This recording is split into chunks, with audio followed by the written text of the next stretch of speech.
Hello guys. I'm gonna talk about the San Bernardino attack. So this was a terrorist attack that consisted of both a mass shooting and an attempted bombing at the Inland Regional Center in San Bernardino, California on December 2nd, 2015.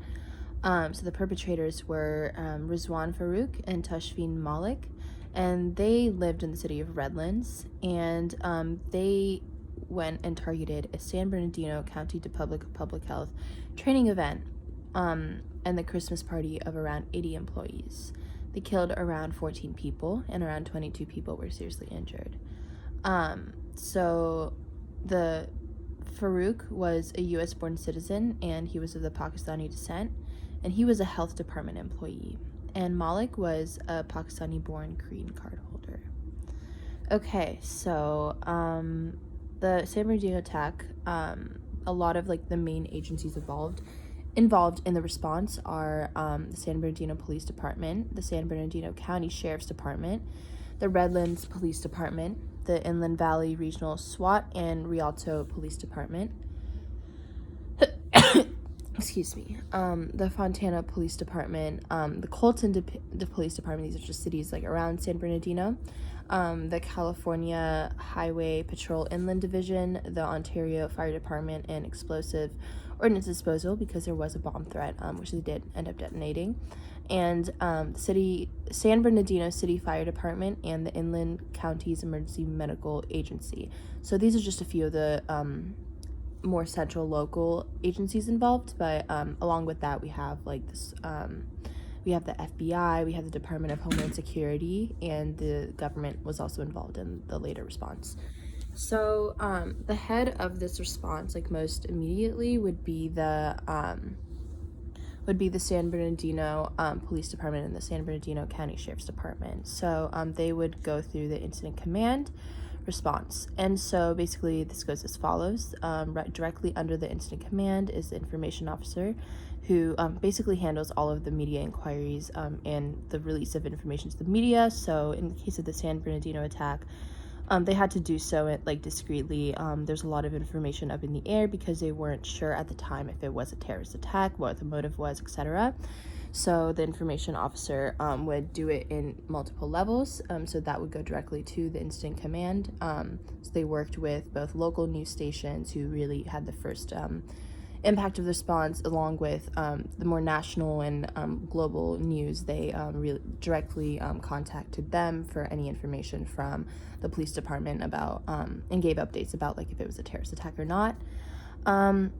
So the safety officer, they would manage the safety conditions and develop any measures for ensuring that basically the safety of any assigned personnel, whether so I guess because there was a bomb threat, I think that it was very, very important that they made sure that those who were on the SWAT team who detonated the bomb were very safe, to make sure that there was no direct impact on them, and to make sure that there was medical personnel there for them and those who were injured.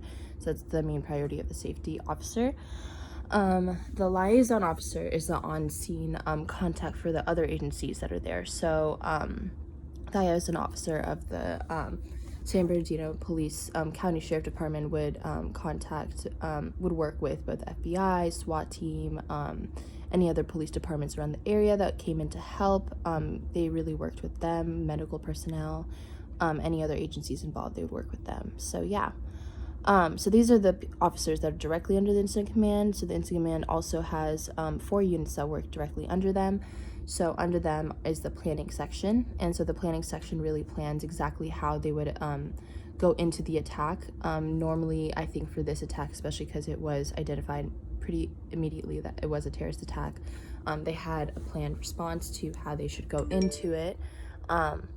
So what they did was they brought in officers immediately, and the SWAT team was actually reviewing their plan during this. So they were able to respond very effectively and within 11 minutes, which is really nice, good for the planning section. So also the operation section is there, and the operation really brings together all of the forces and really coordinates that plan with the planning to see what resources they need, etc.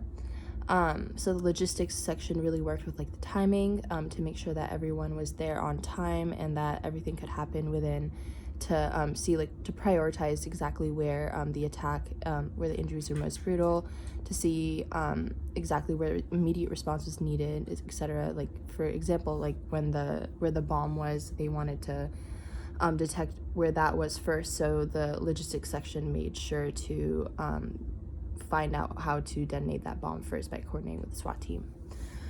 And finally, there's the finance and administration section, which really works with like the financial and kind of like the business side of it. So they kind of distribute all of the finances accordingly to make sure that they have enough money that is funded to the San Bernardino County Sheriff Department, and to make sure that those who have injuries or injured, anyone who may not have like the proper resources at that time for healthcare, like the finance and administration unit make sure to help them.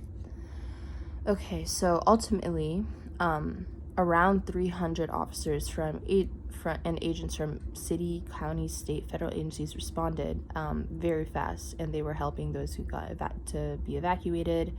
The FBI and the LAPD counterterrorism unit also had helped and really helped plan out their response. So overall, I'd say one pro is the sheer amount of people who helped to bring that response to be acted upon really fast, and to make sure that those were everyone who was injured was safe. Another positive was that they detonated the explosive device very fast. So an FBI SWAT officer found the explosive device that was placed by Farouk, one of the planners of the attack, very fast, and they individually detonated that. And they found they were easily able to clear the area in like 4 or 5 hours, which is really, really fast considering it was such a large amount of space that they had to handle. So I would say a con was kind of the aftermath of the event. I feel that overall, while they did have an effective response, trying to determine whether or not there was a terrorist attack, there was a lot of confusion and a lot of like false claims that were made about them that drove a lot of racist profiling and a lot of disgust towards certain communities. There's a lot of like religious impact as well. People were saying that this was a religiously motivated event, and even though it was committed by 2 radical extremists, and in the aftermath of like working with the FBI, it was kind of hard because I feel that they could have done a little more to really clear the air with who the extremists were, because this gave a lot of there was a lot of bias involved in that investigation.